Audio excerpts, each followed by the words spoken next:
Guys, what's going on? T here, back again with another video. Before I get started on this Mirror's Edge Catalyst opinion and rating view of that game, I'm going to give a quick shout out to INTROMEDIAGAMING.com, Dealer Gaming, and Next-Gen 720, Mr. 100, and so on and so forth. Well, I gotta say, for this game, I definitely liked it. It's definitely challenging, and the gameplay you're seeing in this video is to give you like a view of the movement, the parkour, the combat, certain like missions that you would have to do, and the entire like feel of the game. I'm not going to go into spoilers, but I'll just basically give you a rundown. You play as this runner Faith, which is basically like a deliverer. She gets out of prison, she joins back up with her old group, and her mission with that group is basically to take down this evil organization, which goal, of course, in any type of story is to destroy and enslave, the entire, city and population of human beings. But that's always how, one of those stories goes. But I liked it. It's definitely mostly parkour movement, definitely mostly parkour gameplay. I do suggest to any gamer that does not like parkour movement or gameplay to not buy this game. But for those that are interested in a good story, definitely gets emotional towards the end, that is definitely interested in this game, I suggest you buy it.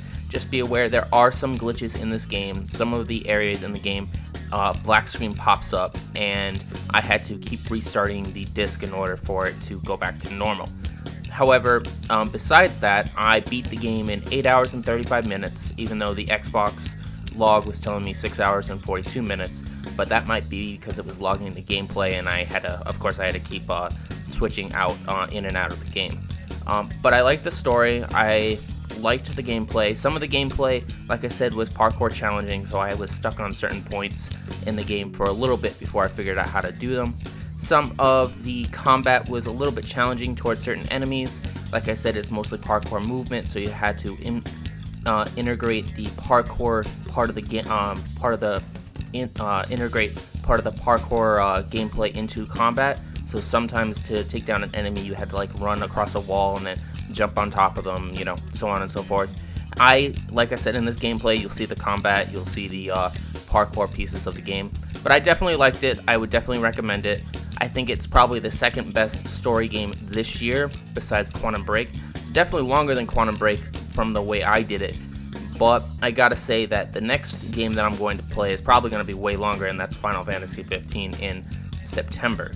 But parkour gaming, definitely challenging, definitely worth the the end game of the game. Going through all that bullshit with the parkour movement and the parkour story was definitely satisfactory at the very end. But like I said, for any gamer that doesn't like parkour, don't buy it. But if you are interested in a good story, good length, go for it. However, I did like the character development, I did like the emotional development throughout the story, and the ending was quite surprising, but some of the points in the story were quite predictable, and I kind of saw them coming. But some of the sections in the game were like, you wanted to throw up, you were like freaking sky high, and you're looking down, and it's like, oh my god, this is so freaking high, I'm like about to throw up, It kind of gave you that nauseous feeling, but it was quite fun, and I did like the game. But E3 is right around the corner. I will definitely be doing videos next week, and I will definitely be doing another video sometime by the end of the week. I've been kind of slacking, but then again, I haven't had much to talk about, but I do have some footage and some audio waiting, and that chipmunk guy is definitely going to make a new appearance along with a dark chipmunk. I hope you guys liked that video because it was quite fun to make. But anyway, this is T Reaper. I hope you liked this video. Like, comment, subscribe. Later, guys.